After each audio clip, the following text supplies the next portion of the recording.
ఓం గురు జయ గురు జయ జయ గురు ఓం గురు జయ గురు జయ జయ గురు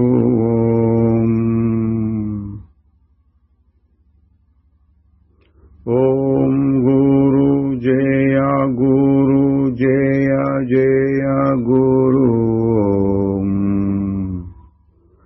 ఓం గురు జయ గురు జయ జయ గురు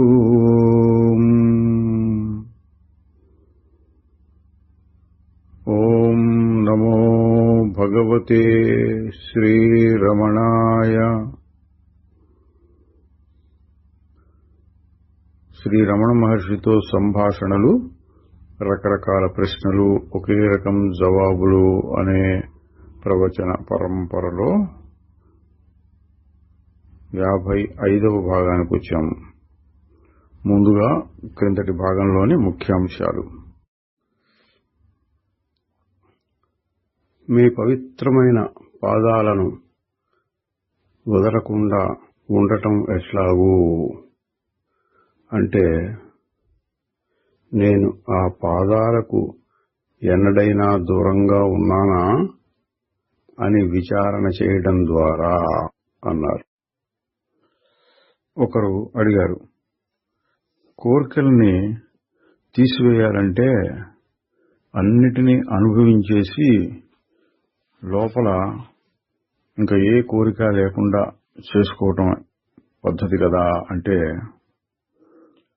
నిప్పు మీద పెట్రోల్ పోసి దాన్ని ఆర్పాలి అనుకోవటం లాంటిది అన్నారు. అంటే అనుభవించిన కొద్దీ ఇంకా పెరుగుతూ ఉంటాయి వాసనలు, సంస్కారాలు అని.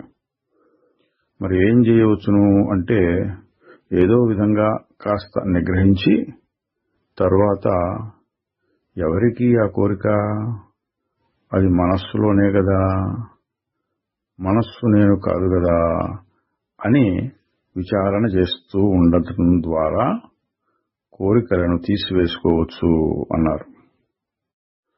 ధ్యాన సమయంలో నిద్రపోకూడదు అంటారు, కానీ దాన్ని రాకుండా చేయటం ఎట్లాగూ?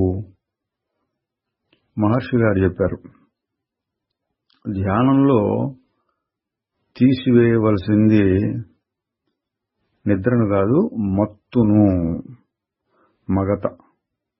అంటే అటు పూర్తి నిద్ర కాదు, పూర్తి మెలకువ కాదు, ఊరికి అట్లా జోగుతూ ఉన్నట్టుగా ఉంటుంది. అటువంటి స్థితిని తొలగించుకోవటానికి ఏవో సాధనలు చెప్పుంటారు, అవి చేస్తూ ఉండాలి. అంటే మంచి నిద్ర కనుకైతే దాన్ని తీసివేయనక్కర్లేదు అని మహర్షి గారు చెప్పినట్లు మనం అనుకోవచ్చు. తర్వాత ఈ విచారణ, మనస్సుని చూడటం, దాన్ని నిగ్రహించటం, ఇవన్నీ కష్టంగా ఉంటాయి కనుక నేను ఈశ్వరుడికి అర్పణ చేసుకుంటాను అన్నాడు ఒక ఆయన. దాందే మంచిదే అన్నారు. తరువాత ఫలాపేక్ష లేకుండా, సంగము లేకుండా కర్మలు చేయాలి అనుకుంటాను, అది ఎట్లా కుదురుతుంది అంటే, నువ్వు ఏదో ఉద్యోగం చేస్తూ ఉంటావు కదా, ఎట్లాగూ అంటే జీతం కోసం అన్నారు. అదే కదా, జీతం కోసం చేస్తావు, కానీ దాని మీద ప్రత్యేకమైన అభిమానం ఉండదు. అదేవిధంగా లోక వ్యవహారాన్ని కూడా అన్నారు. అది చాలా కష్టమండి అంటే, అంతరంగంలో ఆశలు, అభిమానాలు అన్నిటినీ వదిలేసి బయటికి అన్నీ నటిస్తూ ఉండవచ్చును అని యోగ వాసిష్టం చెప్పింది అన్నారు. నాకు అనుగ్రహం కావాలి అని అడిగితే నిన్ను ఏదో ఒక శక్తి నడిపిస్తున్నది, దాని సాయం కావాలి అని నువ్వు తెలుసుకున్నావంటే అది కూడా అనుగ్రహమే అన్నారు. నాకు ప్రత్యక్షానుభవం కావాలి అంటే ఆత్మసూటిగా తెలుసుకోవాలి, లేక దేవుడు నా ఎదురుకుండా వచ్చి దర్శనం ఇవ్వాలి, ఇటువంటిది ఏదో మనసులో పెట్టుకుని అడిగారు. మహర్షి గారు చెప్తున్నారు, ఏదో ఒక దాన్ని దర్శించటం అంటే ఇంద్రియముల సహాయంతోనే అది ఇంద్రియములకు ప్రత్యక్ష అనుభవం అవుతుంది. అట్లాగే మనస్సులో ఊహించి చేసుకోవడం మానసికమైన ప్రత్యక్ష అనుభవం అవుతుంది. కానీ అవి నిజమైన ప్రత్యక్షాలు కావు. ఇంద్రియములు, మనస్సు వీటి సహాయం లేకుండా అట్లా ఊరక తెలుసుకోవటం ఉన్నది, అదే అసలైన ప్రత్యక్ష అనుభవం అన్నారు. ప్రత్యక్షానుభవం అంటే ఏదో ఒక దాన్ని మళ్ళీ అనుభవించటం కాదు, ఊరక ఉండటమే. ఆ ఉనికియే అనుభవం. జ్ఞానచక్షువు అంటూ ఉంటారు. తక్కిన అవయవాల్లాగానే జ్ఞానం అనేది కూడా విడిగా ఒక ఇంద్రియంలాగా ఉంటుంది అనుకోకూడదు. జ్ఞానచక్షువు అంటే జ్ఞానమే. మనస్సు మొదలైనవి తెలుసుకోవటం లాంటిది కాదు. ఆ తెలుసుకోవడానికి, తెలుసుకోలేకపోవడానికి రెండింటికి అతీతమైనటువంటి తెలివి. నాకు ఈ శరీరానికి సంబంధం ఎలా వచ్చింది అని అడిగితే, నువ్వు నేను అనేదానికి శరీరానికి సంబంధం అంటున్నావు. ముందు ఆ నేను అంటే ఏమిటో విచారణ చేసి చూస్తే అప్పుడు శరీరంతో ఉండే సంబంధం ఏమిటో అర్థమవుతుంది అన్నారు. ఓం నమో భగవతే శ్రీరమణాయ. ఇప్పుడు 55వ భాగంలోనికి వస్తున్నాం. 1938 ఆగస్టు 17. సంభాషణ 503. జె.ఎం. లోరే అనే అమెరికా పెద్ద మనిషి ఆశ్రమంలో దాదాపుగా 2 నెలల నుంచి ఉంటున్నాడు.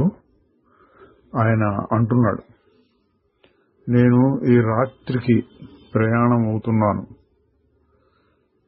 ఈ ప్రదేశం నుండి వేరు చేసుకోవాలంటే నాకు బాధ కలుగుతున్నది.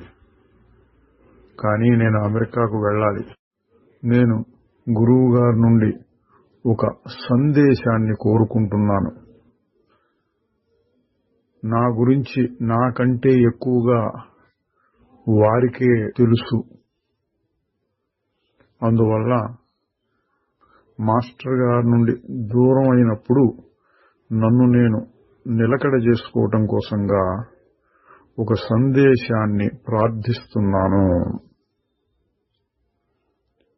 మహర్షి గారు తన పద్ధతిలో చెబుతున్నారు, నువ్వు అనుకుంటున్నట్లుగా గురువు నీకు బయట ఎక్కడో లేడు, లోననే ఉన్నాడు. నిజానికి అది ఆత్మయే. ఈ సత్యాన్ని గ్రహించు, నీ లోపల వెదకు, అక్కడే ఆయన్ని చూసుకో. అప్పుడు ఆయనతో ఎల్లప్పుడూ నీకు కలయిక ఉంటూనే ఉంటుంది. ఆ సందేశం ఎప్పుడూ ఉంటుంది. అది ఎన్నడూ మూగబోదు. అది ఎన్నడూ నిన్ను విడువదు. అసలు నువ్వు గురువు కంటే దూరంగా వెళ్ళగలవా? నీ మనస్సు బయట తిరుగుతూ ఉంటుంది. ఆ స్వభావం వలన అది అన్ని వస్తువుల్ని తనకంటే బయట ఉన్నట్లు అనుకుంటుంది. అందులో గురువు కూడా ఒకడు. కానీ సత్యం వేరుగా ఉంది. ఆ గురువు ఆత్మయే. మనస్సును లోనికి తిప్పు. అప్పుడు ఈ బాహ్య వస్తువులన్నీ నీలోనే కనపడతాయి. అప్పుడు గురువే నీ ఆత్మయని, ఆయన కంటే వేరుగా ఏమీ లేదని నువ్వు అనుభవంలో తెలుసుకుంటావు. నువ్వు ఇప్పుడు నీ శరీరంతో తాదాత్మ్యం చెందుతున్నావు కనుక ఈ వస్తువులన్నీ నీకు బయట ఉన్నట్లు అగుపిస్తున్నాయి. కానీ నిజానికి నువ్వు శరీరమా? నువ్వు కాదు. నువ్వు ఆత్మవే. అన్ని వస్తువులు, ఈ అనంతమైన విశ్వము అక్కడే ఉన్నది. ఆత్మను ఏదీ తప్పించుకోలేదు. అటువంటి పరిస్థితుల్లో నీ ఆత్మయే అయినటువంటి గురువుని తప్పించుకుని నువ్వెలా దూరంగా వెళ్ళగలవు? నీ శరీరం ఒక ప్రదేశం నుంచి మరొక ప్రదేశానికి మారుతుంది అనుకో. అయితే నీ ఆత్మ కంటే దూరంగా ఎన్నడైనా అది పోగలదా? అట్లాగే నువ్వు ఎప్పటికీ గురువు కంటే దూరంగా ఉండలేవు. ఈ మాటలు రెండు రకాలుగా అర్థం చేసుకోవచ్చండి. ఒకటి, వేదాంత పరంగా చూస్తే ఆత్మ, గురువు, పరమాత్మ అన్నీ ఒకటే స్వరూపం, ఒకే చైతన్యం. అదే ఇన్నిగా కనిపిస్తున్నది. ఈ విషయాన్ని మహర్షి గారు ఎన్నోసార్లు చెప్పారు. గురువు నీలోనే ఉన్నాడు అని చాలా మందికి చెప్తూ ఉంటారు. అయితే ఇక్కడ ఇంకొక రకంగా కూడా చెప్పొచ్చు. ఈయన చాలా శ్రద్ధావంతుడు. 2 నెలలుగా ఈ ఆశ్రమంలో ఉండి ఏదో తన సాధన తాను చేసుకుంటున్నాడు. అందుకని ఈయనకు ప్రత్యేకంగా చెప్పినట్లు మనం అనుకోవచ్చు. గురువు నీకంటే వేరుగా లేడు. నువ్వు అమెరికాకు వెళ్ళినా మరొక చోటుకు వెళ్ళినా నీకేమీ లోపం ఉండదు అని ఒక అభయం ఇచ్చినట్లుగా ఆయనకి అర్థమైంది. అందువల్ల ఆ లోరే గారు మహర్షి గారి బోధనా పద్ధతి బాగా పరిచయం ఉన్నవాడే అయినప్పటికీ ఆ మాటలను విని చెలించిపోయినాడు. ఆయన తిరిగి భగవాన్ యొక్క అనుగ్రహం తన పైన ఎల్లప్పుడూ ఉండాలని ప్రార్థించాడు. భగవాన్ గారు మళ్లీ తన పద్ధతులను చెబుతున్నారు. గురువు ఆత్మయే. ఆయన అనుగ్రహం ఆత్మ కంటే వేరు కాదు. లోరే గారు అప్పుడు మహర్షి గారికి చాలా భక్తి శ్రద్ధలతోటి నమస్కరించాడు. మళ్లీ అన్నాడు, నేను ఆ సత్యాన్ని సాక్షాత్కరించుకునేటట్లు చేయండి. మహర్షి గారు మళ్లీ తన పద్ధతిలో, నువ్వు ఆత్మను సాక్షాత్కరించుకోకుండా ఒక్క క్షణమైనా ఉండినావా? ఇక ఉండగలవా? నీవు ఎల్లప్పుడూ అదే. ఆయన అంటున్నాడు, ఈ లోకంలో సుఖ సంతోషాలను వెదజల్లడం కోసంగా అవతరించిన మహాత్ములు మీరు. నిజానికి మీ ప్రేమ అపారమైనటువంటిది. లేకపోతే ఈ ప్రపంచంలో ఈ మానవాకారంలో ఉండగలరా? నేను ఒకటి అడగాలనుకుంటాను. ఈ దేశానికి అట్లాగే ప్రజలకి ఏదైనా సహాయం చేయడానికి ముందుగా తన ఆత్మను తాను సాక్షాత్కరించుకొని ఉండాలా. మహర్షి గారు మళ్ళీ తన పద్ధతే. ఇవన్నీ మనం చాలాసార్లు విన్నాం, ఎందుకంటే ఇప్పటికీ 500 సంభాషణల పైన అయినాయి కాబట్టి మహర్షి గారు ఏం చెప్తారో మనం ఊహించుకోవచ్చు. మహర్షి గారు అంటున్నారు, ముందు నీ ఆత్మని సాక్షాత్కరించుకో, తక్కినవన్నీ వాటంతరే వస్తాయి. అంటే ఇట్లా ఉండాలా, అట్లా ఉండాలా, భవిష్యత్తు అట్లా ఉంటుంది, నేనేం చేయాలి, ఇవన్నీ ఆలోచించటం నీ అసలు సాధనకి అడ్డం అవుతుంది. అసలేంటి నేనెవరు. తర్వాత ఏం జరుగుతుంది తర్వాత చూద్దాం. ముందు నీ ఆత్మని సాక్షాత్కరించుకో. మహర్షి గారు అందరికీ ఇదే చెప్తూ ఉంటారు, ఈయన కూడా అదే చెప్పారు. ఆయన మళ్ళీ అడుగుతున్నారు, అమెరికా ప్రస్తుతం పారిశ్రామికంగాను ఇంజనీరింగు, సైన్సు మొదలైన విషయాల్లో ఎంతో అభివృద్ధి చెంది ఇతర ప్రాపంచిక విషయాల్లో కూడా ముందుగా ఉన్నది. ఎప్పటికైనా ఆధ్యాత్మికంగా కూడా పై స్థాయికి రాగలుగుతుందా? మహర్షి గారు తప్పకుండా వచ్చి తీరాలి. మనం కొద్దిగా చూడొచ్చండి. మహర్షి గారు అమెరికా గురించి అది కూడా పైకి వచ్చి తీరాలి ఆధ్యాత్మికంగా. అంటే ఏంటి, మనకి తెలుగులో సామెత ఉంది, పెరుగుట విరుగుట కొరకే. బాగా పెరిగి ఇక అంతకంటే పెరగడానికి ఏమీ లేదంటే మళ్ళీ వెనక్కి తిరిగి వస్తుంది, పడిపోవటం. ఎందుకు? ప్రపంచం అంతా మార్పే కాబట్టి. అట్లాగే ఈ ప్రాపంచిక విషయాల్లో కూడా అన్నీ ఉన్నవాడు, అన్నీ ఉండి ఇంకా నాకేం కొరత లేదన్నవాడు ఒక రకమైన అసంతృప్తికి గురవుతాడు. ఇంకా ఏం చేయాలి, ఏం తోచట్లేదు, ఏం కావాలనో దొరుకుతున్నాయి. పెద్ద పెద్ద రాజులు మనకి పురాణాల్లో గాని లేక చరిత్రలో గౌతమ బుద్ధుడు లాంటి వాళ్ళు గాని, పెద్ద పెద్ద చక్రవర్తులు అన్ని వదులుకొని వెళ్ళిపోయినట్లు అక్కడెక్కడ మన తార్కాణాలు ఉన్నాయి. అంటే ఏంటి, సుఖానుభవం ఎక్కువైన తర్వాత ఒక అసంతృప్తి కలుగుతుంది. ఏమీ లేడు వాడేమో ముందు అవి ఉన్నాయి అవన్నీ పొందాలి అన్నట్టుగా చూస్తుంటే, అన్నీ ఉన్నవాడు తర్వాత ఏం చేయాలో తెలియక ఇటు ఆధ్యాత్మిక పదానికి తిరుగుతారు. ఆ విషయాన్నే మహర్షి గారు చెప్పారు, అమెరికా తప్పకుండా వస్తుంది అన్నారు. అది మనకి ఈ రోజుల్లో కనపడుతుంది కూడా. ప్రపంచం మొత్తంలో ధనవంతులు మొదటివాడెవరు, రెండోవాడెవరు అంటే వాళ్ళందరూ అమెరికాలోనే ఉంటారు.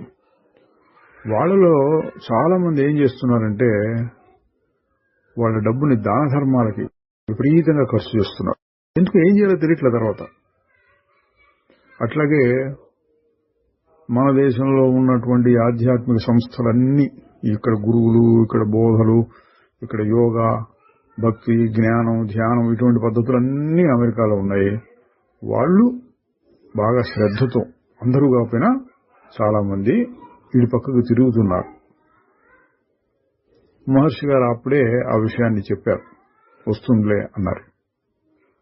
ఇది విన్న తర్వాత ఆయన సంతోషించాడు. ఆహా, దేవునికి కృతజ్ఞతలు, అట్లా అవుతుంది, మంచిదే. సరే, నేను ఒక ఇంజనీరింగ్ కంపెనీలో భాగస్థుణ్ణి, కానీ ఆ వ్యవహారం నాకంత ముఖ్యం కాదు. ఆ కంపెనీ యొక్క రోజువారీ పనుల్లో ఆధ్యాత్మిక విలువల్ని చొప్పించాలని నేను ప్రయత్నిస్తాను అన్నాడు. మహర్షి గారు, అది మంచిదే. నిన్ను నువ్వు ఒక ఉన్నతమైన శక్తికి అర్పణ చేసుకుంటే అన్నీ చక్కబడతాయి. ఆ శక్తియే నీ వ్యవహారాలన్నీ చక్కగా జరిగేటట్టు చూస్తుంది. నిన్ను నువ్వు కర్తగా, అంటే పనివాడుగా చూసుకుంటున్నప్పుడు నీ పనుల యొక్క ఫలితాన్ని కూడా నువ్వు అనుభవించాల్సి వస్తుంది. ఇట్లా కాకుండా నిన్ను నీవు అర్పణ చేసుకుని నీ వ్యక్తిగతమైన ఆత్మ అంటే జీవాత్మ ఏదో ఒక ఉన్నతమైన శక్తి చేతుల్లో ఒక పనిముట్టు మాత్రమే అని తెలుసుకుంటే ఆ శక్తి నీ వ్యవహారాలన్నింటినీ తానే చూసుకుంటుంది. ఆ పనుల యొక్క ఫలితాన్ని కూడా అదే ఇస్తూ ఉంటుంది.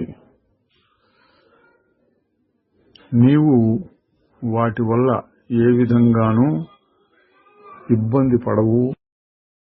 నీ పని అడ్డం లేకుండా జరిగిపోతూ ఉంటుంది. నీవు ఆ శక్తిని గుర్తించినా గుర్తించకపోయినా వ్యవహారంలో తేడా ఏమీ ఉండదు.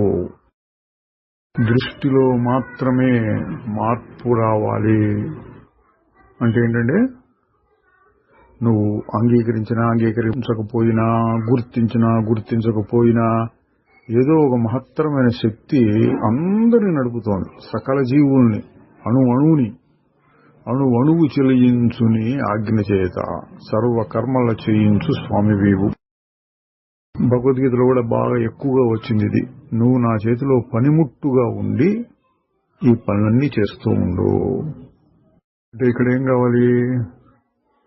ఓ ప్రభువా, మహాత్ముడా, గురువా, ఈశ్వరుడా, వచ్చి నన్ను ఆదుకో, నాకు సహాయం చేయి, నా భారం నువ్వు తీసుకో, నా పనులన్నీ నువ్వే చెయ్యి అని ప్రార్థించడం కాదు.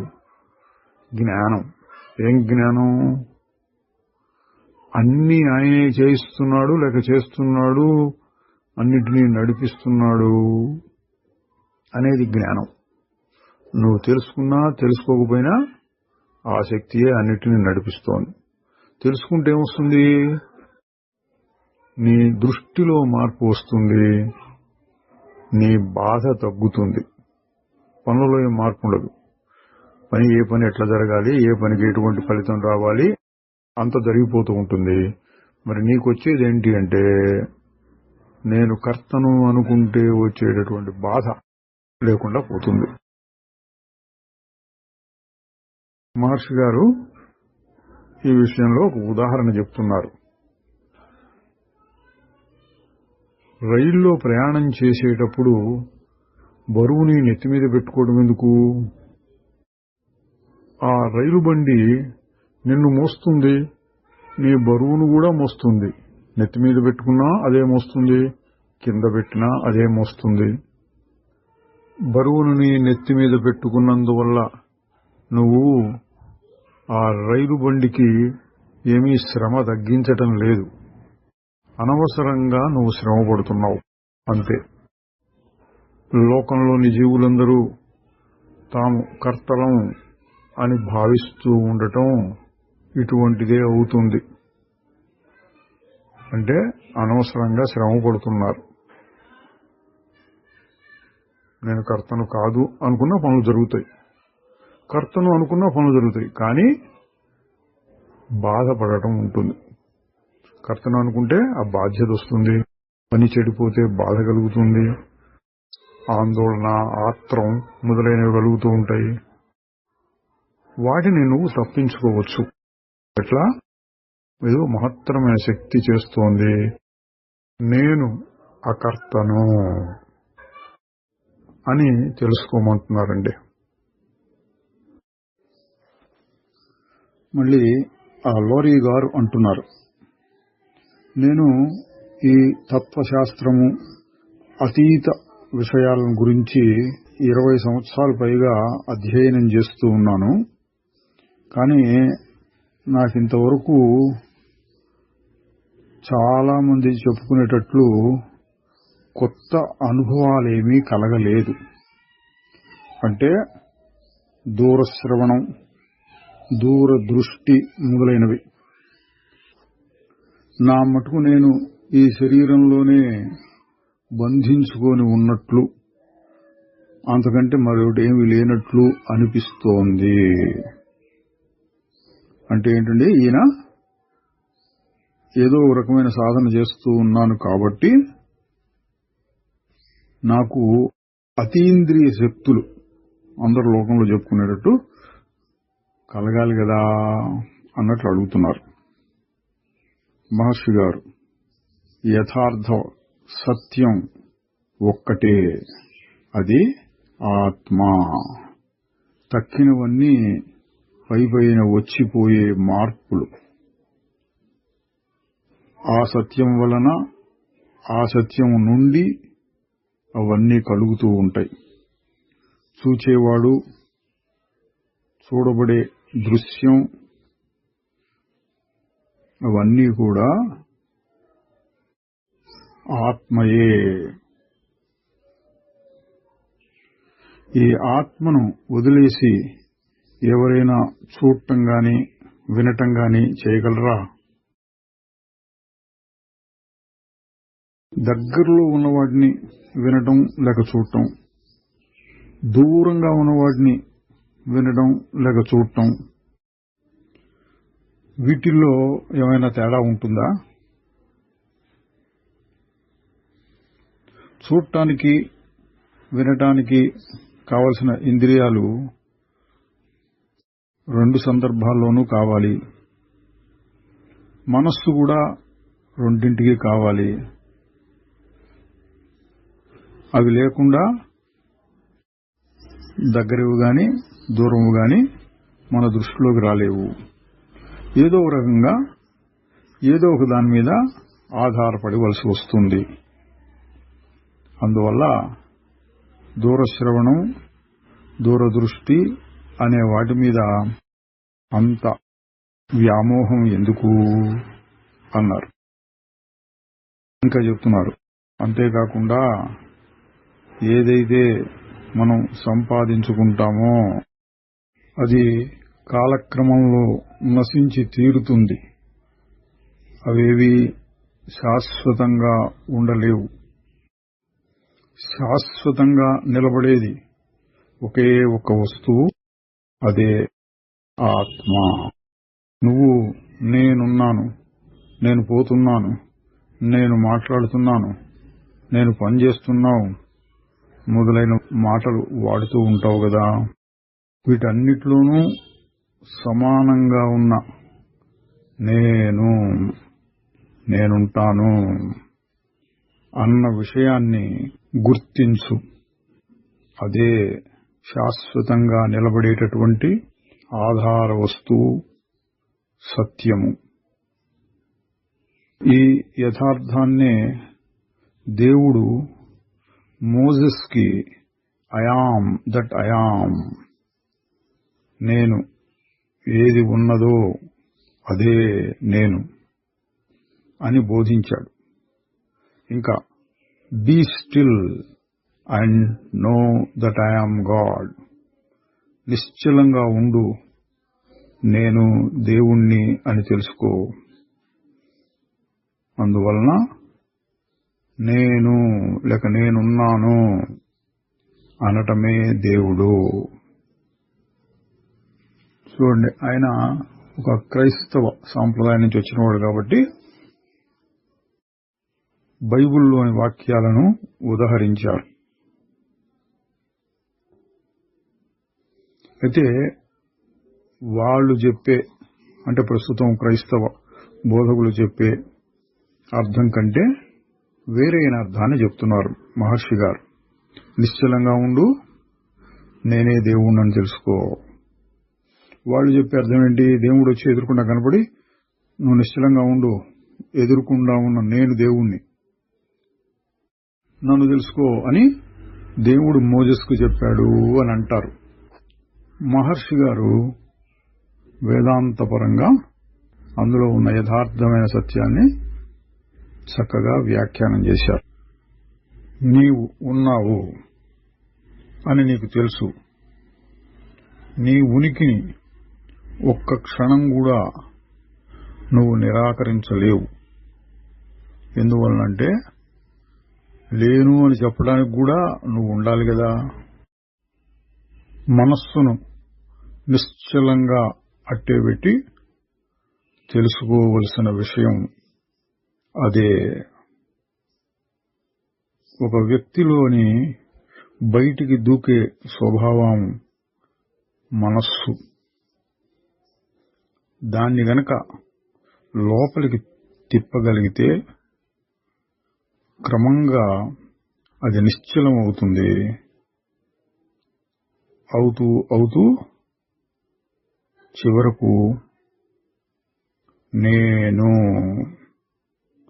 అనేది కమ్ముకుంటుంది. ఆ నేను లేక నేను ఉన్నాను అనేదే సంపూర్ణమయ సత్యము. లోరే గారు అంటున్నారు, మీరు చెప్పిన విషయాన్నంతా నేను చక్కగా ఆస్వాదిస్తున్నాను. మహర్షి గారు తన పద్ధతిలో అడుగుతున్నారు, ఇట్లా ఆస్వాదించడానికి ఎవరున్నారు, దేన్ని ఆస్వాదిస్తున్నారు అంటే, నిశ్చలమైపో, నేను వింటున్నాను, ఆస్వాదిస్తున్నాను, ఇది కూడా వదులుకో అని కొంచెం పై స్థాయిలో చెప్పారు. తర్వాత కాసేపు అయిన తర్వాత హృదయాన్ని గురించిన ప్రస్తావన వచ్చింది. హృదయం.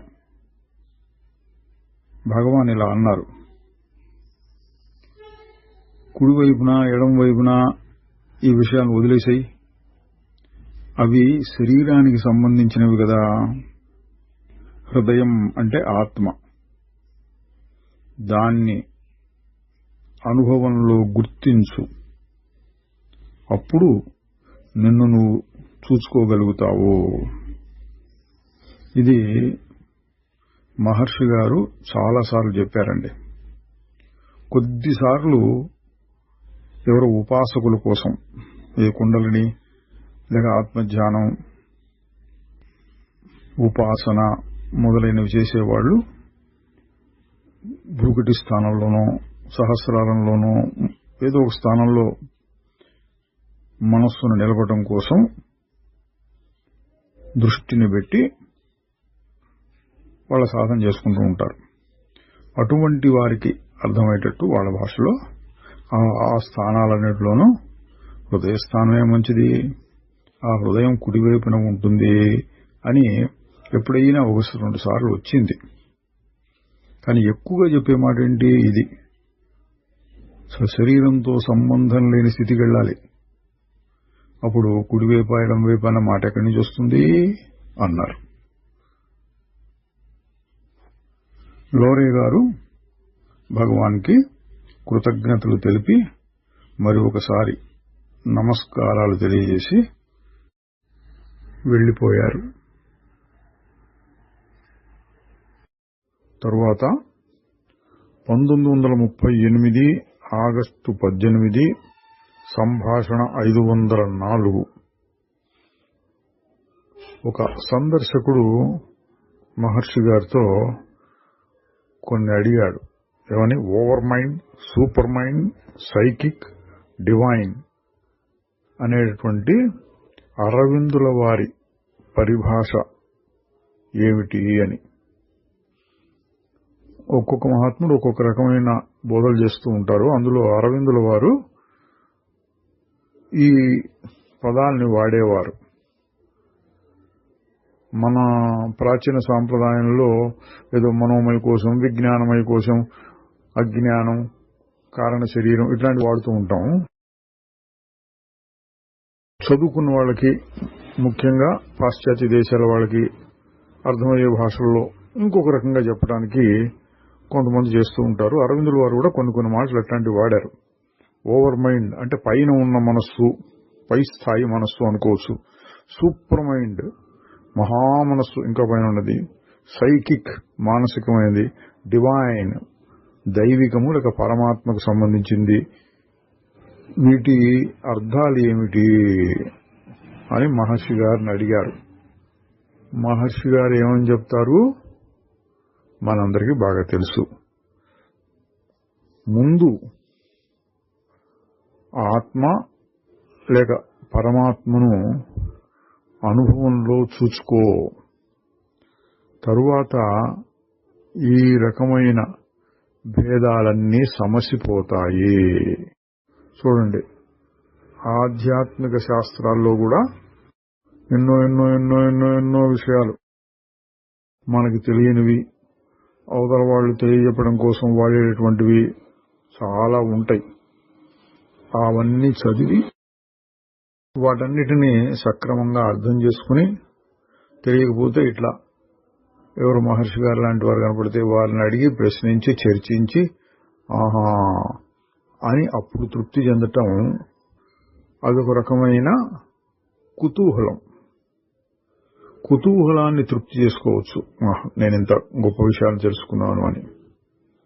ముముక్షు అయినటువంటి వాడు ఎట్లా ఉంటాడు?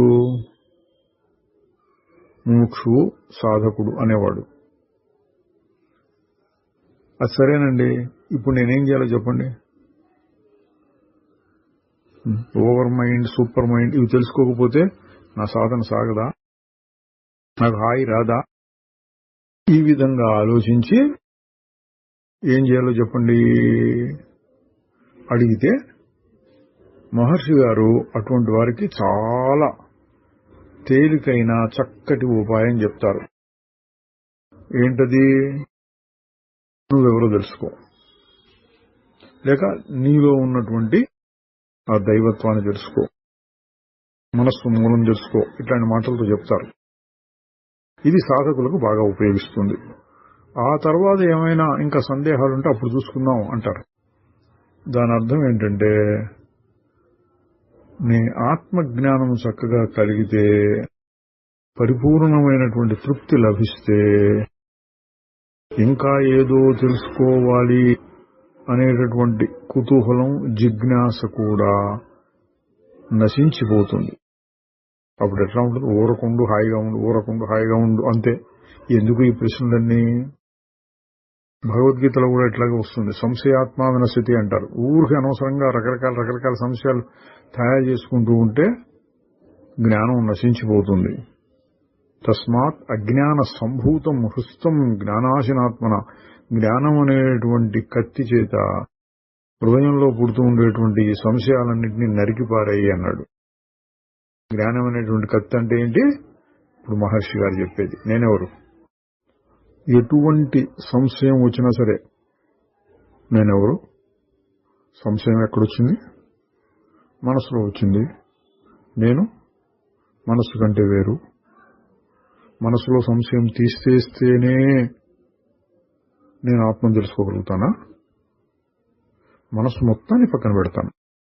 ఈ సంశయం ఆ సంశయం అని కాదు. ఈ రకమైనటువంటి సాధన భగవద్గీతలో చెప్పిన జ్ఞానం అనే కత్తి చేత సంశయాలను తీసేయి అనడానికి మహర్షి గారు మనకు అర్థమయ్యేటట్టు చెప్పారు. తరువాత సంభాషణ 505. బాబు రాజేంద్ర ప్రసాద్ గారు అన్నారు, నేనిక్కడికి మహాత్మా గాంధీ గారి అనుమతితో వచ్చాను. నేను త్వరలోనే వెళ్లి ఆయన్ని కలుసుకోవాలి. వారి కోసం భగవాన్ గారు ఏదైనా సందేశాన్ని ఇస్తారా?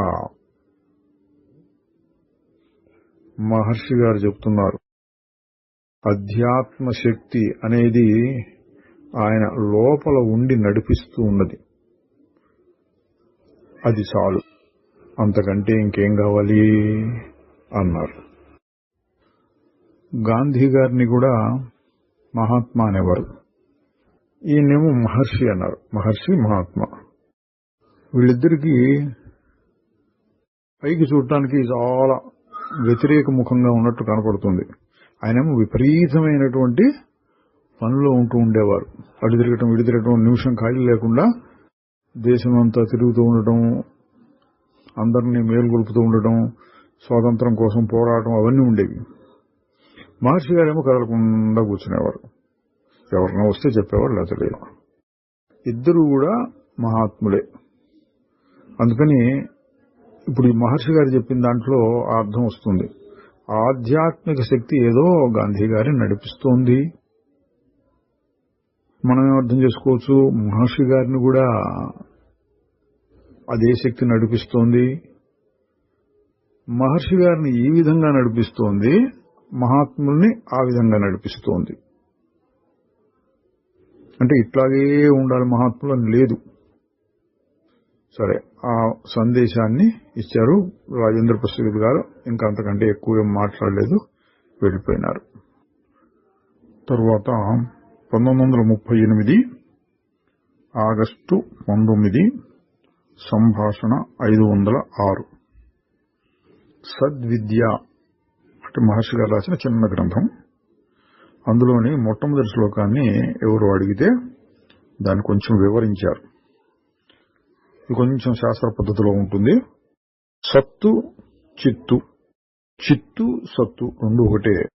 చిత్ అంటే తెలుసుకునే శక్తి, సత్ అంటే ఊరక ఉండటం. ఆ సత్పదార్థానికి తెలుసుకునే శక్తి అంటే చిత్ లేకపోతే తనను తాను తెలుసుకోవటము, ప్రపంచాన్ని తెలుసుకోవటం కుదరదు. అందువలన అదే సత్తు చిత్తు. పేరుకు రెండుగా చెప్పినా రెండు ఒకే ఒకటి, ఒకే ఒక స్వరూపం. అదే చిత్తు, అదే సత్తు. తరువాత 1938 ఆగస్టు 22 సంభాషణ 507. బెంగుళూరు నుంచి ఒక ఆర్య సమాజిస్ట్ ఒక స్నేహితుడితో కలిసి మహర్షి గారిని చూడటానికి వచ్చారు. ఆర్య సమాజం మన ప్రాంతంలో అంత ఎక్కువగా లేదు కానివ్వండి, ఉత్తర భారతదేశంలో చాలా మంది ఆర్య సమాజీలు అని చెప్పుకుంటారు. దానిలో ఉన్న ప్రత్యేకత ఏంటంటే వేదములు మాత్రమే ప్రమాణము. వేదముల ప్రకారం భగవంతుడికి ఆకారం లేదు, విగ్రహారాధన, గుడ్లు గోపురాలు ఇటువంటివి పనికిరావు. ఇటువంటి సిద్ధాంతాలు అసలైన హిందూ మతం. హిందూ అనే పేరు కూడా ఇప్పుడు అరబ్ దేశాల వాళ్ళు హిందూ అని పేరు పెట్టారు మనకి. మన యొక్క అసలు పద్ధతి, అసలు ధర్మం ఆర్య ధర్మం. అందుకని వాళ్ళందరూ ఆర్య సమాజం అని పిలుచుకుంటారు.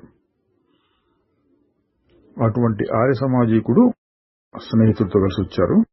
ఆయన అడిగాడు, యోగాభ్యాసం యొక్క ప్రయోజనం ఏమిటి? అది వ్యక్తిగతమైన ప్రయోజనమా లేక విశ్వానికంతా ఉపయోగిస్తుందా? అంటే అందరికీ, తన కోసం మాత్రమే కాకుండా అందరికీనా అన్నాడు. మహర్షి గారు చెబుతున్నారు, యోగా అంటే రెండు పదార్థాలు కలవటము. ఏమిటవి?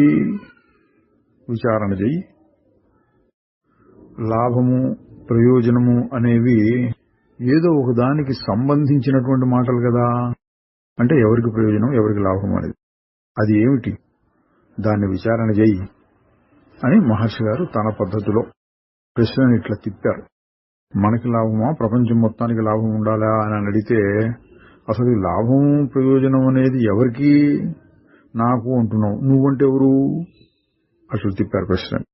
సరే, ఆయన దాన్ని వదిలేసి ఇంకొక ప్రశ్న అడుగుతున్నాడు.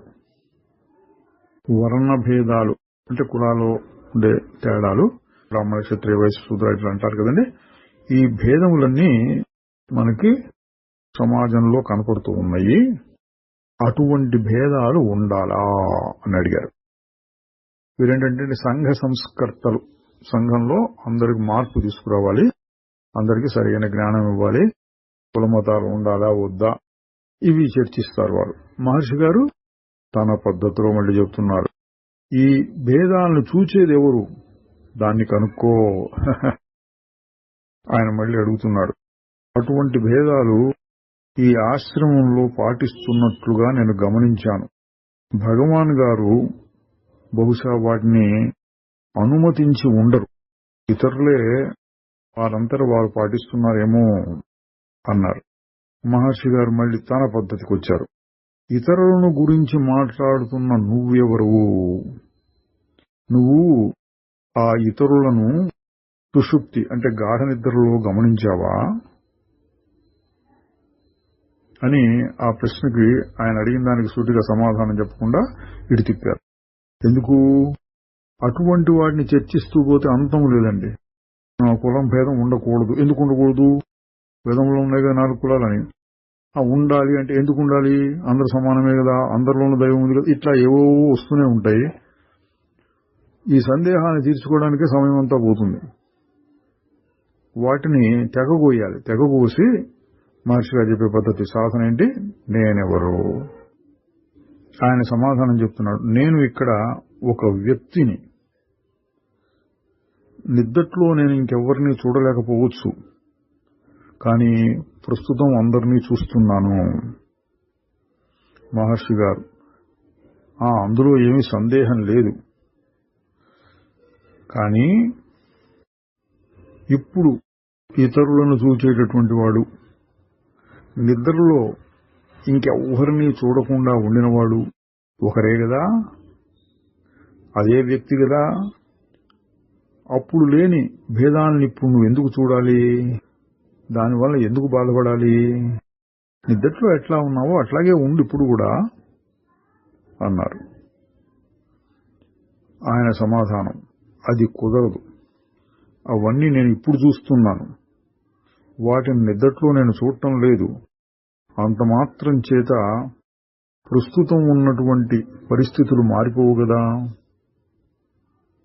మహర్షి గారు, ఈ వస్తువులు, దృశ్యం, పరిస్థితులు ఇవన్నీ చూచేవాడు లేకుండా ఉండగలుగుతాయా? ఆయన లౌకికులు చెప్పినట్టు చెప్తున్నారు. చూచేవాడితో సంబంధం లేకుండా అవి ఉంటాయి. మహర్షి గారు, మేము ఉన్నాము అని అవి చెప్తున్నాయా, లేక నువ్వు చెప్తున్నావా అవి ఉంటున్నాయి అని? ఆయన సమాధానం, అవి ఉంటాయి అని నాకు తెలుసు. మహర్షి గారు, అంటే వాటిని గురించిన జ్ఞానం నీదే, వాటంతరవి లేవు. ఆయన సమాధానం, నేను తెలుసుకోకపోయినా అవి ఉంటూనే ఉంటాయి. మహర్షి గారు, అవి ఉంటాయి అన్న విషయం నీకు తెలియకుండానే నువ్వు చెప్తున్నావా? ఆయన మళ్ళీ అడుగుతున్నాడు. బ్రహ్మం అంటే పరబ్రహ్మము, పరమాత్మ అందరికీ సమానం. అందువల్ల అక్కడ ఏ విధమైన భేదము ఉండటానికి వీల్లేదు. వర్ణ భేదం అంటే కులాలు వేరువేరు అంటం ఉన్నతమైనటువంటి సిద్ధాంతాలకు వ్యతిరేకము. మహర్షి గారు అంటున్నారు, బ్రహ్మము అంటే పరమాత్మను నువ్వు ఎందుకు ఇక్కడ లాక్కొస్తున్నావు? ఆయనకు ఏ విధమైన తగాదాలు లేవు. ఎవరికైతే ఇటువంటి ఇబ్బందులు ఉన్నాయో వారే దీనిని విచారించాలి. ఆయన దాన్ని చర్చించలేక ఇంకొక రకంగా అడుగుతున్నాడు. మీరు మహాత్ములు, మీరు కులాలని అంగీకరించలేరు, కానీ ఇక్కడ అటువంటి భేదాన్ని ఎందుకు పాటిస్తున్నారు? మహర్షి గారు, నేను జ్ఞానిని అని, మహాత్ముడని నేను చెప్పుకున్నానా? అట్లాగని నువ్వు అంటున్నావు. వర్ణ భేదాలు అంటే కులాలో ఉండే తేడాలు సమస్యను నేను తయారు చేయలేదు. మళ్ళీ ఆయన అంటున్నాడు, పరమాత్మ అందరిలోనూ ఒకటే. మహర్షి గారు, ఎందుకు ఈ పేర్లన్నీ తీసుకొస్తున్నావు? వాళ్ళ సంగతి వాళ్ళు చూసుకుంటారు. నీ యొక్క సహాయం వాళ్ళకేం అవసరం లేదు. ఆయన మళ్ళీ చెబుతున్నాడు, మహాత్మా గాంధీ గారు కూడా సమానత్వాన్ని అంగీకరిస్తున్నారు. మహర్షి గారు, గాంధీ గారు ఇక్కడ లేరు కదా.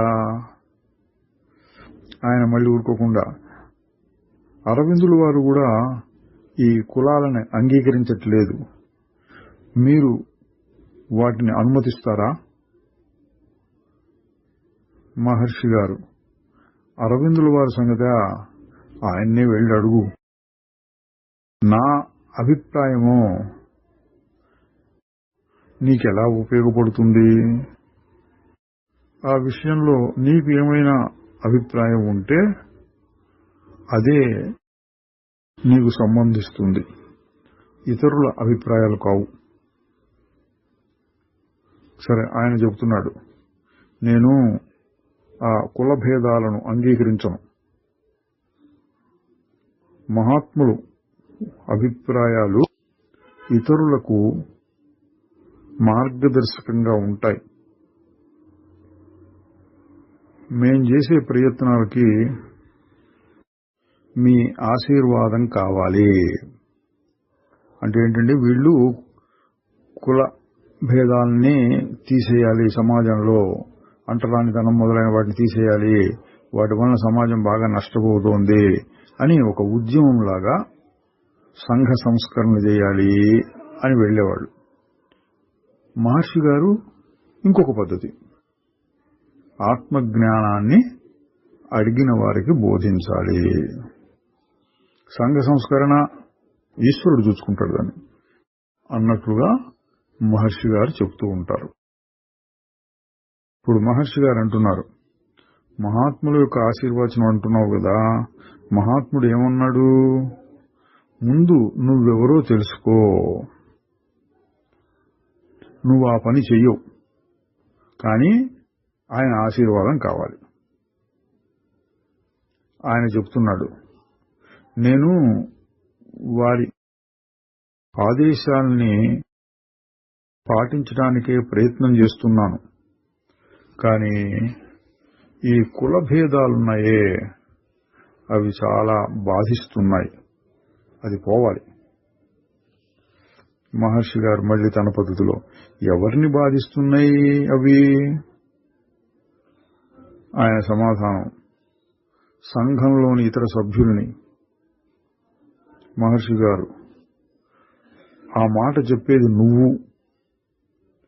అటువంటి భేదాలేమీ లేనటువంటి దేశాలు చాలా ఉన్నాయి. వాటిల్లో ఏ విధమైన సమస్యలు ఇబ్బందులు లేకుండా ఉంటున్నాయా? అక్కడ కూడా యుద్ధాలు వస్తున్నాయి, వాళ్ళల్లో వాళ్ళు కొట్టుకు చస్తూ ఉన్నారు. మరి అక్కడున్న కష్టాలన్నింటినీ నువ్వు ఎందుకు తీసేయవు? ఆయన మళ్ళీ అడుగుతున్నాడు, ఇక్కడ కూడా అటువంటి సమస్యలు ఉన్నాయి. మహర్షి గారు, భేదాలు ఎల్లప్పుడూ ఉంటాయి, మానవుల్లోనే కాదు, పశువులు, చెట్లు మొదలైన వాటిల్లో కూడా. వాటిని మనమేమీ చెయ్యలేము. ఆయన మళ్ళీ అంటున్నాడు, ప్రస్తుతానికి ఆ జంతువుల సంగతి మనం చూడటం లేదు. మహర్షి గారు, ఎందుకు చూడకూడదు? అవి మాట్లాడగలిగిన శక్తి ఉంటే మనుషులతో పాటు సమానత్వం కావాలి అని కోరతాయి. నీ అభిప్రాయాలన్నింటినీ మనుషుల కంటే తీవ్రంగా వ్యతిరేకిస్తాయి. ఆయన చెప్తున్నాడు, కానీ వాటిని మనమేమీ చేయలేం. అదంతా దేవుని యొక్క నిర్మాణం. మహర్షి గారు, అది మాత్రం దేవుని పనిను, ఇప్పుడున్నదంతా నీ పనే, అంతేనా వడియేది? ఆయన సమాధానం, ఇది మనుష్యులు తయారు చేసిన భేదము. మహర్షి గారు, ఆ భేదాలను నువ్వు పట్టించుకోనక్కర్లేదు. ప్రపంచంలో ఎన్నో రకాలు వైవిధ్యం ఉన్నది. ఆ వైవిధ్యం ద్వారానే ఒక ఏకత్వం కూడా నడుస్తూ ఉంటుంది. అందరిలోనూ ఉన్న ఆత్మ ఒకటే. ఆత్మలో ఏ విధమైన భేదము ఉండదు. భేదాలన్నీ బాహ్యంగానూ పైపైన తోచేటటువంటివి. ఆ ఏకత్వాన్ని కనుక్కో, సుఖంగా ఉండు. ఈ భేదాల వల్ల కలిగే దుఃఖాన్ని ఏకత్వాన్ని కనుక్కున్నందువల్ల వచ్చే సంతోషంతో పోగొట్టుకోవచ్చు. ఒక రాజు తాను ఒక సేవకుడులాగా వేషం ధరించవచ్చు. అయితే మనిషిలో ఏమీ మార్పు ఉండదు. ఆయన మళ్ళీ అడుగుతున్నారు, ఈ భేదాలను నేను కాదనను, కానీ ఎక్కువ తక్కువలు అంటే ఒక కులం ఎక్కువ ఒక కులం తక్కువ అనటమే తప్పు. మహర్షి గారు, ఒకని శరీరంలో ఉండే అవయవాల్లోనే ఎన్నో తేడాలు ఉంటాయి. మన చెయ్యి వెళ్లి పాదాలను ముట్టుకుంటే చెయ్యి ఏమీ మైలబడదు.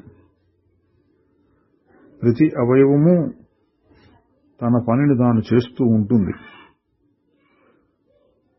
ఆ విధంగా భేదాలు ఉంటే నీకెందుకు వ్యతిరేకత?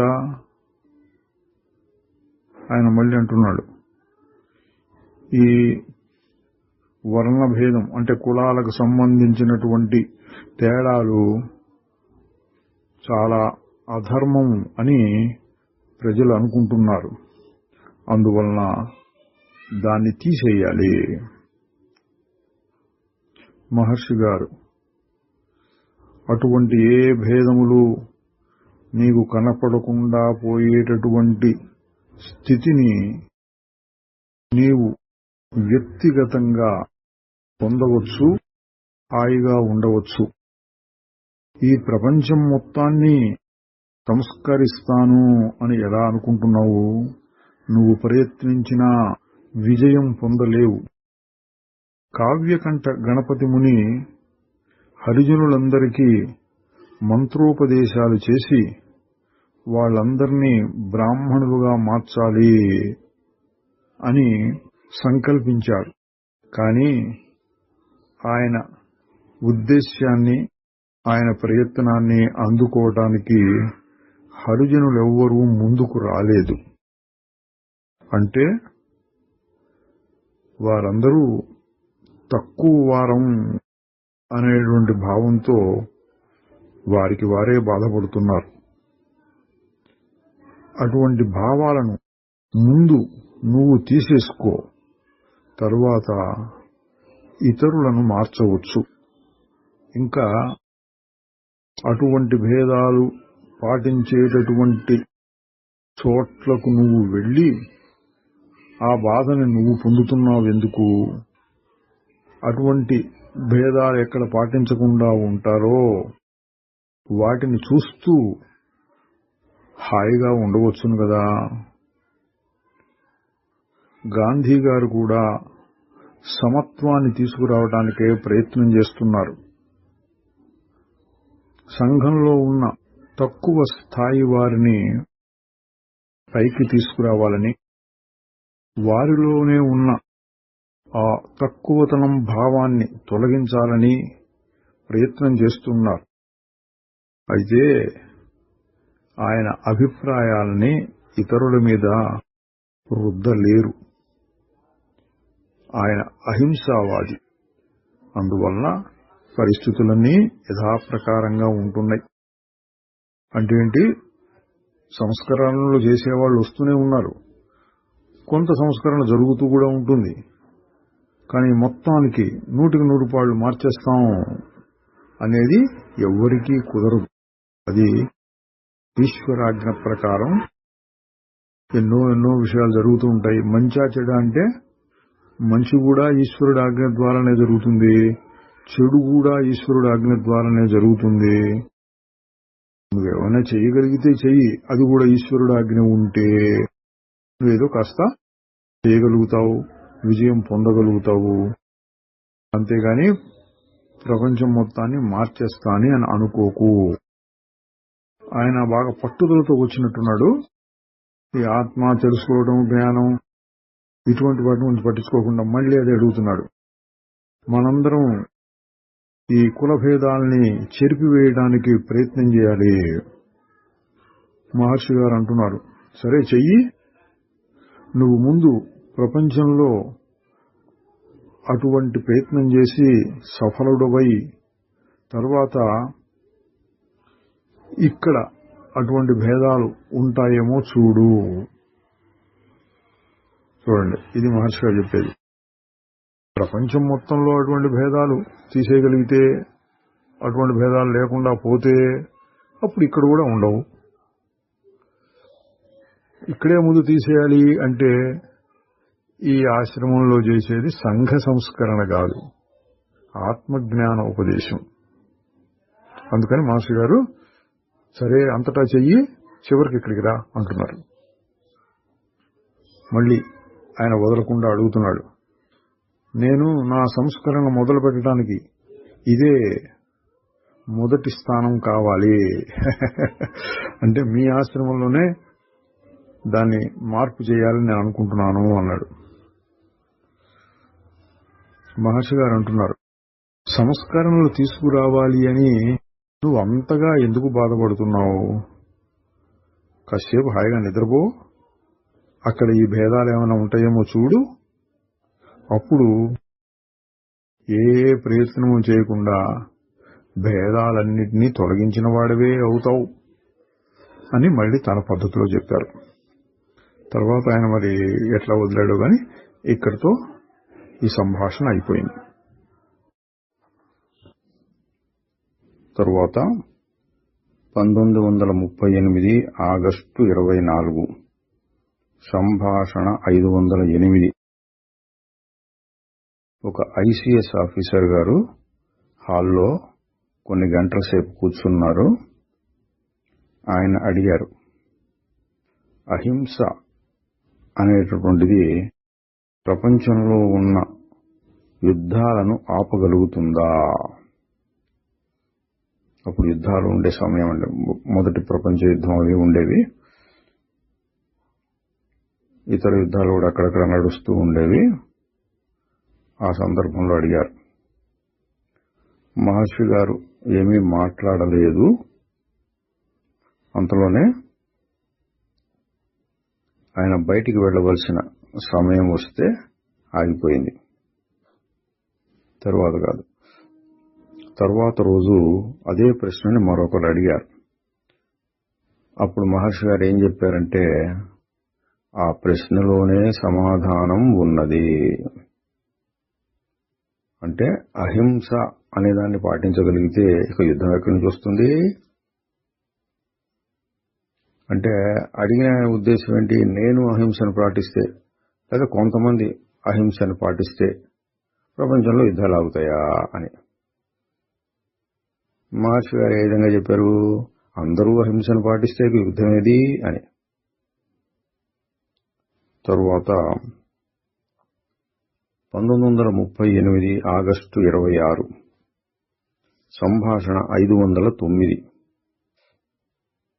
మెఖీవర్ అనే ఆయన భగవాన్ గారితో ఒక ప్రత్యేకమైన సంభాషణ నడిపారు. అందులో ఆయన దీక్ష గురించి అడిగారు. మహర్షి గారు అన్నారు, దీక్ష అంటే ఏమిటి? కొన్ని క్షణాలు ఆగి మహర్షి గారే ఇంకా చెప్పారు, దీక్ష అనేది రకరకాలుగా ఉంటుంది. వాక్కు ద్వారా, చూపు ద్వారా, స్పర్శ ద్వారా, ఇంకా ఇతర రకాలుగాను ఉండొచ్చు. ఆయన అడిగాడు, భగవాన్ గారు పద్ధతి మౌన దీక్ష కదా అన్నాడు. మహర్షి గారు, అవును, అదే అత్యుత్తమమైన దీక్ష. ఆయన ప్రశ్న, అది విచార మార్గంలో వాళ్ళకి మాత్రమే సాయపడుతుందా? మహర్షి గారు, విచారణ మార్గంలో అన్ని మార్గాలు కలిసి ఉంటాయి. ఆయన మళ్ళీ, అవును, కానీ వాటిని విడివిడిగా అభ్యాసం చేయాలంటే అది కుదరదేమో, అవునా అన్నాడు. మహర్షి గారు అవును కుదరదు.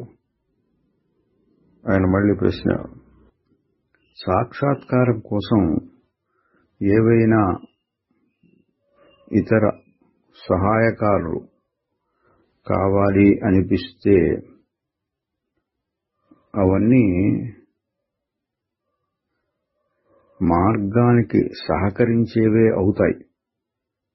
అంటే అసలైన మార్గానికి సహాయం చేసేవి, అంతేనా అన్నారు. అంటే అసలు మార్గం కాదు, వాటికి సహాయకారులు.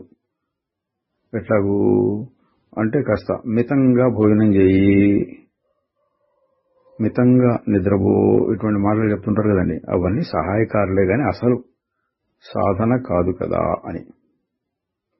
మహర్షి గారు అవును అన్నారు. ఆయన మళ్ళీ, అప్పుడు అటువంటి స్థితిలో ఉన్నవారికి, అంటే అసలు విచార మార్గం కాకుండా సహాయకారులైన మార్గాలని సాధన చేసేవారికి ఇతర రకాలైన దీక్షలు కావాలి కదా అన్నారు.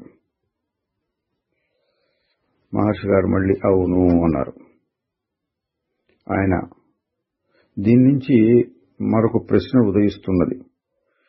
నేను భగవాన్ గారి పాదాల చెంత ఉన్నంత వరకు నన్ను నేను ఒక సరైన క్రైస్తవునిగా అనుకోకూడదు కదా అన్నారు. అంటే ఆయన పాశ్చాత్య దేశం నుంచి వచ్చాడు, క్రైస్తవుడు. మీరు చెప్పినట్టే నేను చేయాలి, మీ దగ్గర ఉన్నంత వరకు ఆ క్రైస్తవ మత సిద్ధాంతాలు అవన్నీ కాసేపు పక్కన పెట్టాలి కదా అని. మహర్షి గారు ఆయన అక్కడ ఆపి, ఇది కూడా క్రైస్తవ మతం యొక్క సారాంశమే అన్నారు. మహర్షి గారు చాలాసార్లు ఈ విధంగా చెప్తూ ఉంటారండి, మనం చూసాం. క్రైస్తవ మతం వేరు, ఈ వేదాంతం వేరు, అది పనికిరాదు, ఇది బాగా ఉంటుంది ఇట్లా చెప్పకుండా క్రైస్తవ మతంలో కూడా ఇదే సారాంశం అనటానికి గుర్తుగా కొన్ని మాటలు కూడా చెప్తూ ఉంటారు. అయాం తటయాం, నేను అదై ఉన్నాను, పరలోక రాజ్యం నీయందే ఉన్నది, ఇటువంటి సూక్తులు కూడా బైబిల్ నుంచి ఉదహరిస్తూ ఉంటారు. అందువల్ల ఇప్పుడు చెప్తున్నారు క్రైస్తవ మతం యొక్క సారాంశం కూడా ఇదే. ఆయన అడుగుతున్నారు, అవును, కానీ ప్రస్తుతం ప్రపంచంలో ఉన్న క్రైస్తవ మతాధికారుల దృష్టిలో కాదు. అంటే ఏంటి, మహర్షి గారు దాన్ని కూడా అంగీకరిస్తున్నారు, అందులో కూడా ఇదే ఉన్నది అని. కానీ వాళ్ళు ఈ వేదాంతాన్ని అంగీకరించరు అంటున్నాడు. ఆయన అంటున్నాడు, అందువలన నాకు సహాయం కోసంగా చర్చి వైపును నేను చూడలేను అని చెప్పి నేను ఇతరత్ర చూసుకోవచ్చునా అంటే రమణ మహర్షి గారి పుస్తకాలు, లేకపోతే ఇతర వేదాంత గ్రంథాలు, వివేకానంద స్వామి అటువంటి చూసుకుంటూ ఉండవచ్చునా చర్చిని వదిలేసి అని అర్థం. మహర్షి గారు ఇటువంటి వాటికి సూటిగా చెప్పరు. ఏమన్నారంటే, అది నీ ఇష్టం అన్నారు.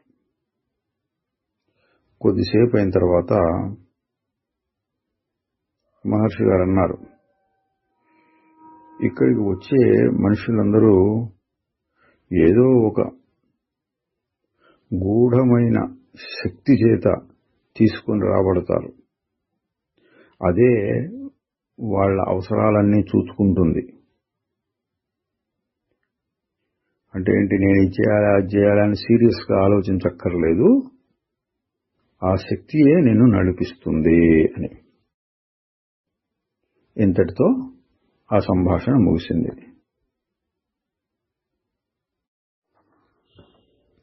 తరువాత 1938 సెప్టెంబర్ 7 సంభాషణ 510. టి.కె.ఎస్. అయ్యర్ అని ఆయన ఒక పుస్తకం నుండి అందులో అంతఃకరణ గురించి 5 రకాలుగా చెప్పడాన్ని చదివి వినిపించారు. అందులో ఉల్లం, మనస్సు, బుద్ధి, చిత్తం, అహంకారం అన్న 5గా చెప్పారు. మామూలుగా అంతఃకరణ చతుష్టయం అంటాం. ఆయన చెప్పిన పుస్తకంలో ఉల్లం అనేది ఒకటి ఎక్కువగా చేసి 5గా చెప్పారు. మహర్షి గారు దాని గురించి ఏదో కొద్దిగా చెప్పారు.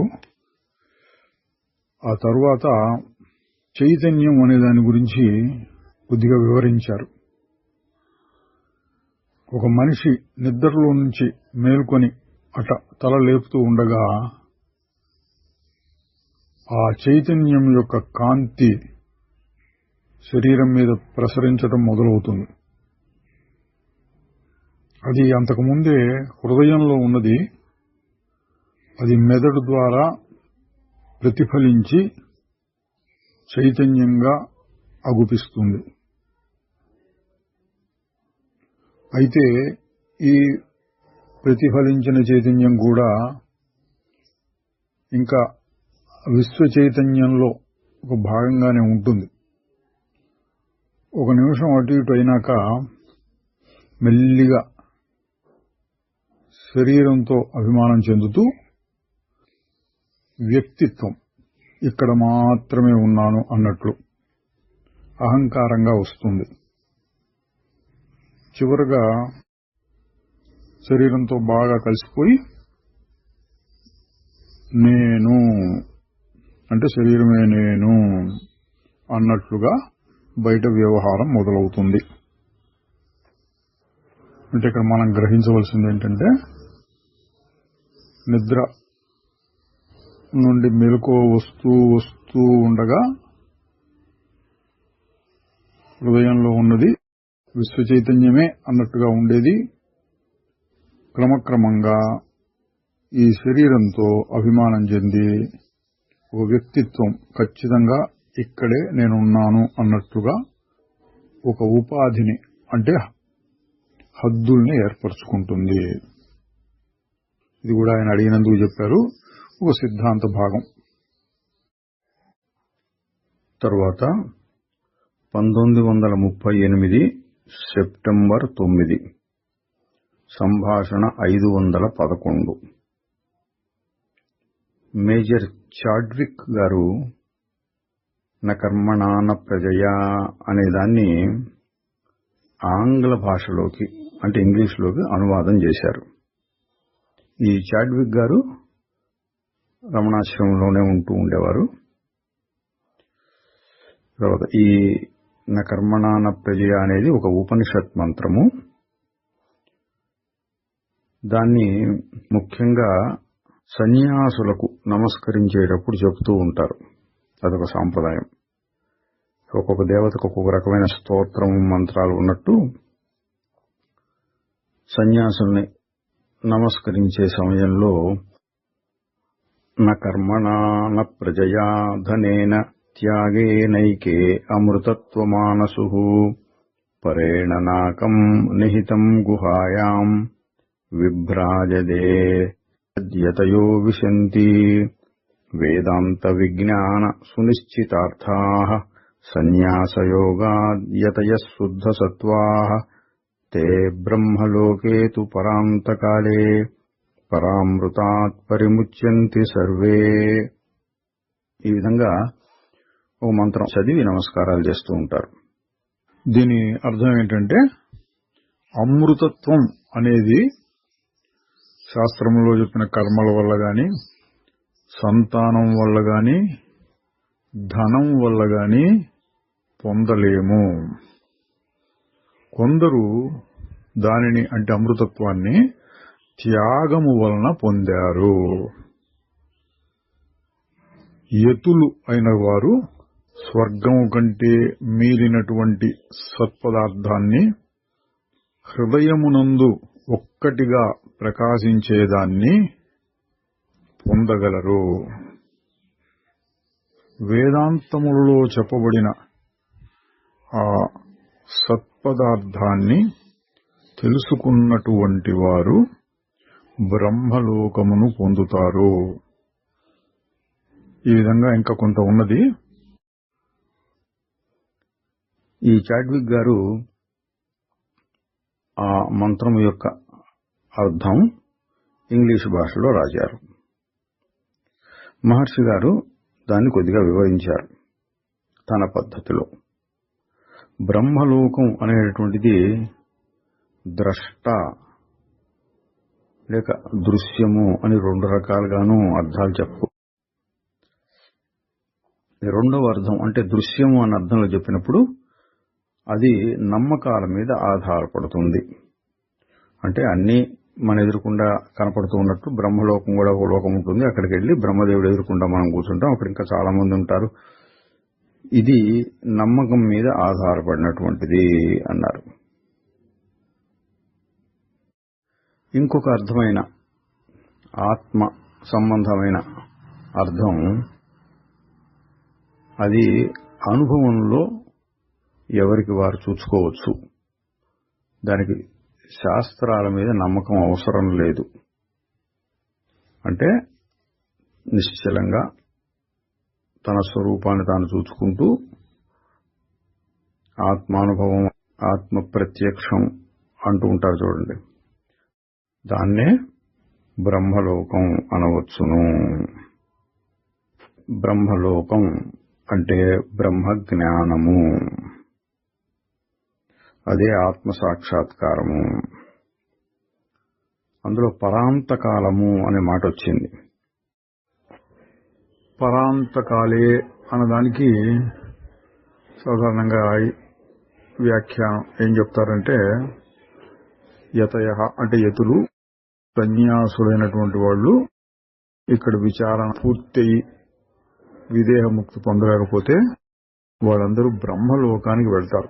సన్యసించినంత మాత్రం చేత వాళ్ళ సాధన పూర్తి కాకపోతే బ్రహ్మలోకానికి వెళ్తారు. అక్కడ విచారణ చేస్తూ ఉంటారు. బ్రహ్మ సాన్నిధ్యంలో, బ్రహ్మలోకంలో ఇతర బ్రహ్మవేత్తలతో కలిసి. ప్రళయకాలం అంటే బ్రహ్మదేవుడి యొక్క ప్రళయం వచ్చినప్పుడు, బ్రహ్మదేవుడికి కూడా 100 సంవత్సరాల ఆయుర్దాయం ఉంటుందిట. అయితే జీవన్ముక్త స్థితిలో ఉండి ఆయన ఈ సృష్టి కార్యాన్ని చేస్తూ ఉంటాడు. 100 సంవత్సరాలు అయిన తర్వాత ఆయన కూడా మోక్షానికి వెళ్తాడట, విదేహ మోక్షానికి. అప్పుడు ఆ బ్రహ్మలోకం ఏమవుతుంది అంటే, లోకం మొత్తం బ్రహ్మదేవుడు, బ్రహ్మలోకంలో ఉండేటువంటి ఇతర బ్రహ్మవేత్తలు, వాళ్ళందరూ బ్రహ్మవేత్తలే కాబట్టి ఎంతెంతమంది ఉంటారో అందరూ కలిసి విదేహముక్తిని పొందుతారు అని ఈ విధమైన వివరణ వస్తుంది. మహర్షి గారు ఇందాక చెప్పినట్టు ఇవన్నీ నమ్మకాలు, నమ్మిన వాళ్ళు నమ్మొచ్చు. ఇట్లా కాకుండా ఇప్పటికిప్పుడు సరిపోయే అర్థం ఏమైనా ఉందా అంటే, పర అంటే శరీరానికి అతీతమైనటువంటిది. అందువల్ల పరాంతకాలము అంటే శరీరానికి అతీతమైనటువంటి ఆత్మజ్ఞానము, అంటే అజ్ఞానం అంతరించినటువంటి కాలము. అట్లాగే యతులు అంటే బాహ్యంగా సన్యాసాన్ని స్వీకరించిన వారు అని కాకుండా, అందులోనే యతయ అనే మాట కూడా వస్తుంది. యతులు అంటే సాధారణంగా సన్యాసులు అన్న అర్థంలో కూడా చెప్తూ ఉంటారు. ఇక్కడ చెప్పింది ఏంటంటే, తనను తాను నిగ్రహించుకున్నటువంటి వాడు సత్పురుషులు అన్న అర్థం వస్తుంది అన్నారు. అట్లాగే సర్వే అన్న మాట కూడా వచ్చింది. అంటే అందరూ, జ్ఞానం పొందిన వారు అందరూ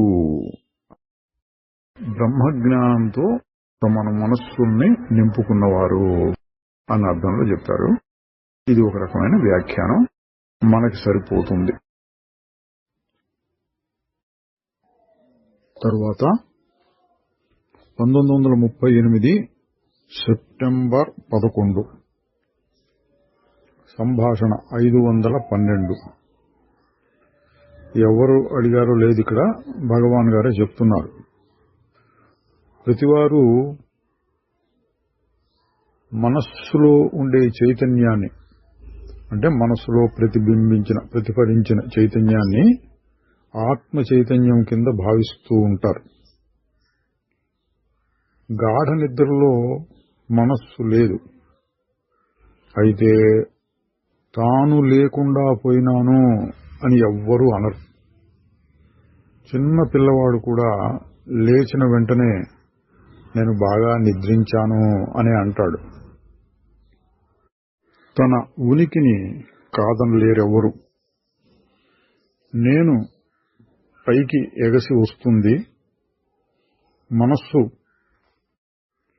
బహిర్ముఖం అవుతుంది, 5 ఇంద్రియముల ద్వారా అనేక పదార్థాలని చూస్తుంది. దీన్నే అందరూ ప్రత్యక్షానుభవము అంటారు. నేను అన్నది ప్రత్యక్షానుభవంలో ఉన్నదా అంటే కొంచెం తికమక చెందుతారు. ఎందుకంటే నేను అనేది ఇతర పదార్థాలలాగా మన ముందుకొచ్చి కనపడి నేనున్నాను అని చెప్పదు. అందువలన ఇంద్రియముల ద్వారా ఏది అనుభవానికి వస్తుందో అదే జ్ఞానము అని అందరూ అనుకుంటారు. ఈ అభిప్రాయము అందరిలోనూ చాలా దృఢంగా ఉంటుంది. తేవారంలోని ఒక పద్యపాదం ఇలా చెప్తుంది. తేవారం అంటే గొప్ప శివభక్తులు తమిళంలో రచించినటువంటి స్తోత్రాలు. ఓ సాధువులారా, దుఃఖాన్నించి తరించడానికి ఊహలు, ఉదాహరణలు గురించి బాధపడకండి. మన జ్యోతి ఎల్లప్పుడూ లోపల నుండి ప్రకాశం వెదజల్లుతూనే ఉంటుంది. స్వచ్ఛమైన మనస్సుతో భగవంతునిలోనే ఉండండి. ఇక్కడ ఏమన్నారంటే ఊహలు, ఉదాహరణలు వద్దు అంటున్నారు. అంటే విషయాన్ని వివరించడం కోసం రకరకాల ఉదాహరణలు ఇస్తూ ఉంటారు. మానసిక చిత్రాలు కూడా ఏర్పరుస్తూ ఉంటారు. ఆత్మ ఎటువంటిది, లేకపోతే దేవుడు ఎటువంటి వాడు అని ఇంకా వాటికి నామ రూపాలు కూడా కల్పించి చెప్తూ ఉంటారు. ఇక్కడేమంటున్నారు, అటువంటి ఊహలు, ఉదాహరణలు వదిలేసేయండి. లోపల ఉన్నటువంటిది ప్రకాశం అంటే చైతన్యం, అంటే తెలివి, ఉత్త అనుభవం. మనస్సు స్వచ్ఛంగా వేరేమీ లేకుండా, అంటే మహర్షి గారు చాలాసార్లు చెప్పేది ఆగి చూడు. మనస్సు ఆపినప్పుడు ఉండే స్థితి, దాన్నే ఇక్కడ దేవుడు అన్నారు. ఆ దేవుళ్ళో నివసించండి. ఇది ప్రత్యక్షానుభవం అంటే. సామాన్య మానవులు దీన్ని అంగీకరిస్తారా? కాదు. వాళ్ళు దేవుడు తమ ఎదురుకుండా ఒక పెద్ద ప్రకాశవంతమైన శరీరంతో ఒక ఎద్దు మీద ఎక్కి కనపడాలి అనుకుంటారు. అటువంటి దర్శనములు ఒకసారి ప్రత్యక్షమైనవి చివరికి లేకుండా పోయి తీరాలి. అంటే అది కూడా తాత్కాలికమే. తేవారం శాశ్వతమైన దాని గురించి మాట్లాడుతోంది. ఎల్లప్పుడూ అనుభవంలో ఉండేటటువంటి సత్పదార్థాన్ని గురించి చెబుతోంది. అందువల్ల ఈ తేవారం అంటే పైన మహర్షి గారు ఉదహరించినటువంటిది, అది సూటిగా సత్పదార్థం వైపుకు తీసుకువెళ్తుంది. శైవ సంప్రదాయంలో వచ్చేటువంటి ప్రార్థనలే అయినా కూడా మహర్షి గారు అందులో కూడా సూటిగా ఎల్లప్పుడూ ఉండేటటువంటి దైవానుభవాన్ని గురించి చెప్పారు. వాళ్ళు దేవుడు అంటారు, మహర్షి గారు నువ్వు, నేను, ఆత్మ ఇట్లాంటి మాటలు వాడతారు. కానీ రెండింటిలోనూ సమానంగా ఏముంటుంది? మార్పు లేని వస్తువుని ఎల్లప్పుడూ అనుభవంలో చూసుకుంటూ ఉండటం. ఏదో ఒక దేవుడు ప్రకాశవంతమైన వాడు కనపడ్డాడు అంటే ఆ దృశ్యం పోక తప్పదు. మరి ఎప్పుడు శాశ్వతంగా ఉండాలి అంటే మనస్సు లేని స్థితిలో ఒక అనుభవం కలుగుతుంది. అది ఎప్పుడూ ఉన్నదే. జాగ్రత్తగా చూస్తే మనస్సు ఉన్నప్పుడు కూడా అదే ఉంది అని తెలుస్తుంది. దానికి నేను అని పేరు పెట్టచ్చు, ఆత్మ అని పేరు పెట్టచ్చు, దేవుడు అని పేరు పెట్టచ్చు. భక్తులైన వాళ్ళు దేవుడు అన్న పేరు పెట్టి మనస్సు ఆగిపోయినప్పుడు దేవుడే నీకు ప్రత్యక్షం అవుతాడు అన్నట్టుగా చెప్తారు. సూటిగా చెప్పినప్పుడు మనస్సు కాసేపు ఆగితే నీ స్వరూపం, ఎల్లప్పుడూ ఉన్నటువంటి నీ స్వరూపం బయటపడుతుంది అని చెప్తారు. తరువాత 1938 సెప్టెంబర్ 16 సంభాషణ 513. మేజర్ చాడ్విక్ గారు మళ్లీ తన అనువాదం న కర్మణాన ప్రజయాధనేన అనేది ఇంతకుముందు సంభాషణలో చూచాం. 2 రోజులు అయినట్టుంది. మళ్లీ ఆ అనువాదాన్ని తీసుకొచ్చి మహర్షి గారికి చూపించారు. మహర్షి గారు దానికి కొంత వివరణ ఇచ్చారు, శాస్త్రపరమైనటువంటి వివరణ. దానికి శంకర భాష్యంలో ఎలా ఉంది మొదలైనవి కూడా కాస్త వివరంగా చెప్పారు. బ్రహ్మలోకం అంటే ఏమిటి, పురాణాల్లో దానికి ఎలా చెప్తున్నారు, క్రమముక్తి, సద్యోముక్తి, బ్రహ్మవేత్త యొక్క ప్రాణాలు ఏ విధంగా ఇక్కడిక్కడే కలిసిపోతాయి, జ్ఞానం అంటే ఏమిటి, అజ్ఞానం అంటే ఏమిటి, ఈ విధంగా కొంచెం శాస్త్ర పద్ధతిలో కూడా ఆయన అడిగినందుకు గాను చెప్పారు. అంతా అయినాక చివరిగా ఒక మాట అన్నారు. ఈ వివరణ అంతా కూడా పైపైన చూచేవారి కోసం, అంటే కుతూహలంతో చూడటం, అడగటం, ఇదేమిటని శాస్త్ర పద్ధతిలో చర్చలు చేస్తూ ఉండటం వాళ్ళ కోసం. జ్ఞానికో ఇటువంటి అనుమానాలు ఏవీ ఉండవు. ఆయన తన అనుభవం ద్వారానే తెలుసుకుంటాడు. ఏమని? ఏ విధమైన పరిమితులు, బంధాలు తనకు ఉండవు అని. ఇది మనకు కావలసిన విషయం అండి. ఈ చివరి మాటను పట్టుకుంటే అంతకుముందు చెప్పిన శాస్త్రపరమైనటువంటి వివరణలను మనం తరచి ప్రశ్నించి కష్టపడి అర్థం చేసుకుని దాన్ని ఉపయోగించుకోవాల్సిన అవసరం ఉండదు. ఓం నమో భగవతే శ్రీరమణాయ చిదానందరూప శివోహం